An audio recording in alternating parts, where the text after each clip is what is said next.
Coming up on today's Philadelphia Eagles now, all teams across the NFL will be cutting down their rosters to 53 players in preparation for opening day on Tuesday, August 29th.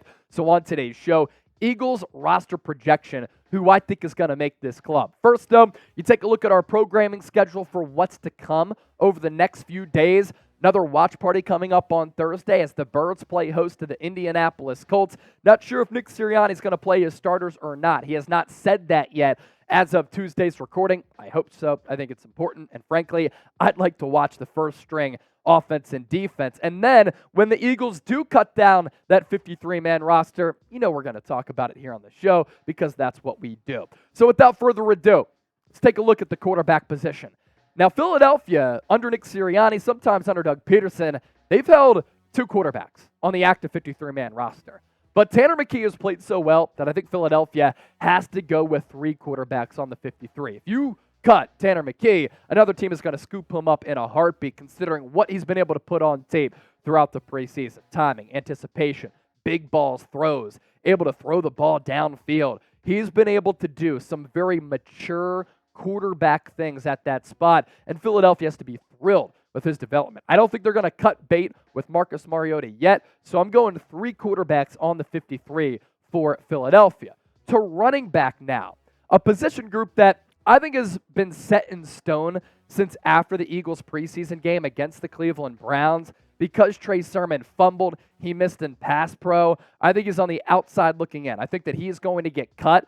As for the running backs that I think Philadelphia is going to keep, Kenneth Gainwell, DeAndre Swift, Boston Scott, they are shoo-ins to make this team, Chip, if we could go to running back. And then Rashaad Penny, I think, has earned a roster spot. Wasn't high on what he did week one of the preseason against Baltimore, but showed me some things in that game.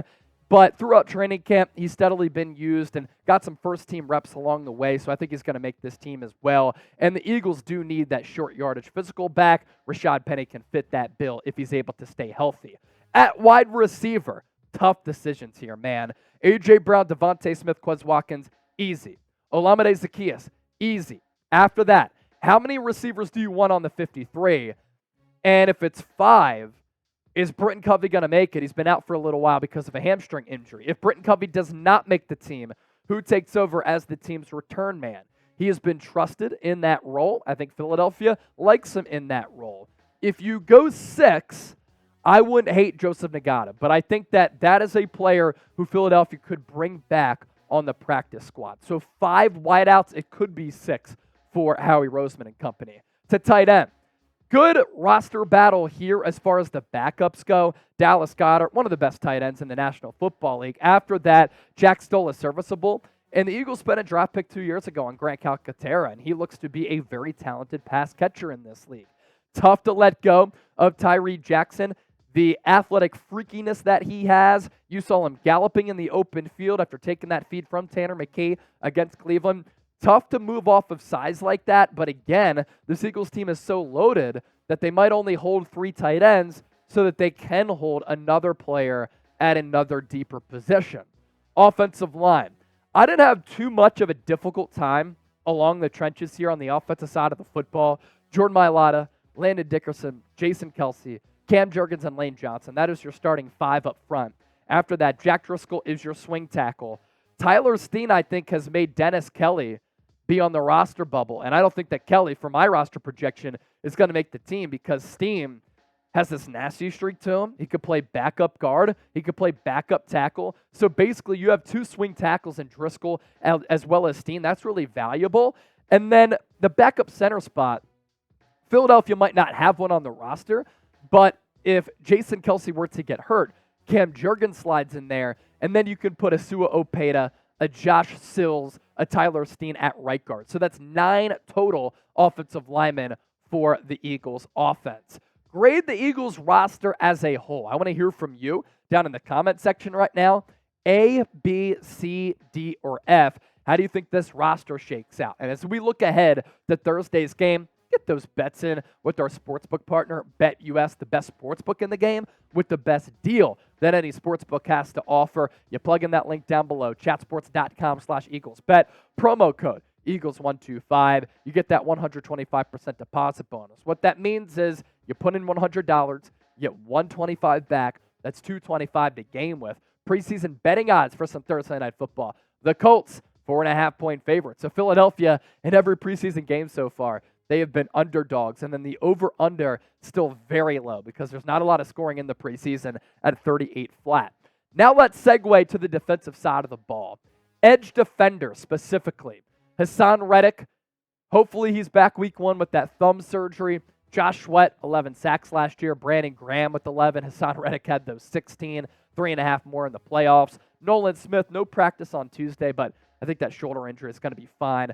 I think because the Eagles restructured Derek Barnett's contract, he's going to make this team, but my goodness, if he commits some more dumbass penalties, I'm going to lose my mind.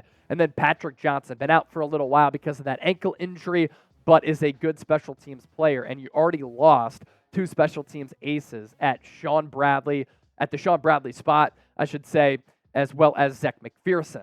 So that's the edge defenders. How about the interior defensive linemen? Eagles are pretty stacked here. And a guy like Kentavious Street might not make the team, but that's a byproduct of the Eagles being really deep on the interior of this defensive line. Fletcher Cox, Jordan Davis, Jalen Carter, Milton Williams, and I think that Marlon Tupuoluto will make the team, and he's a very serviceable backup defensive tackle. I think Milton Williams is due for a big year. I think Jalen Carter can see legit number 1 snaps right from the jump, even if he's not the starter at defensive tackle. Linebacker, I'm going only 3 here.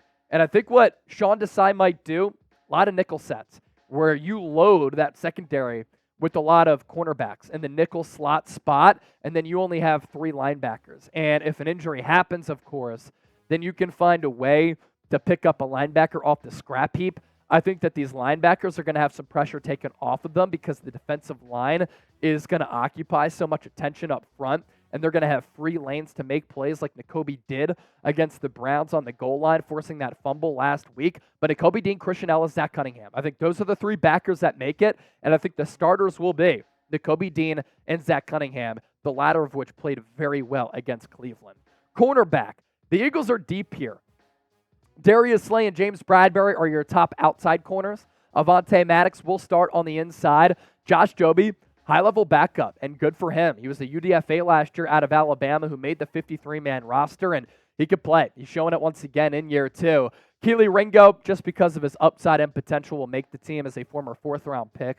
Look for Mario Goodrich to back up Avonte Maddox, and some people have Eli Ricks not making this team. Josiah Scott on the outside looking in. Mekhi Garner on the outside looking in. Look, you can't teach length, speed, instincts at that cornerback spot, and Eli Ricks will get picked up in a hurry, in a blink by another team across the NFL. I'm keeping them. That's 7 total defensive backs for the Eagles here. Now to safety. Oftentimes you don't see teams have 5 of them, but I'm reading the tea leaves here because in practice this week, Justin Evans getting first-team reps. Kayvon Wallace, first-team reps throughout training camp. Terrell Edmonds, first-team reps throughout training camp. Sidney Brown, same can be said for him. So if all 4 of these players who are competing to start opposite of Reed Blankenship are getting first-team reps, that tells me Philadelphia likes them all. And can any of them contribute on special teams? I know Sidney Brown can. Kayvon Wallace has a lot of experience doing so. And Justin Evans, can he fill in on special teams as well? 5 safeties for Philadelphia. A little bit of a rarity, but again, they could decide to go with a lot of cornerback safety-heavy packages to make up for not having a lot of linebackers. And then, of course, you can't forget your specialists because punters are people too, kickers are people too, long snappers are people too. Jake Elliott, one of the best kickers in the league. Rick Lovato, very good long snapper. Dave Spadaro, PhiladelphiaEagles.com, said, going into Thursday's game against Indy, Aaron Siposs knows that the pressure is on him. Philadelphia already cut Ty Zettner. He was garbage against the Browns. Siposs hasn't been dramatically better throughout training camp. I've said it.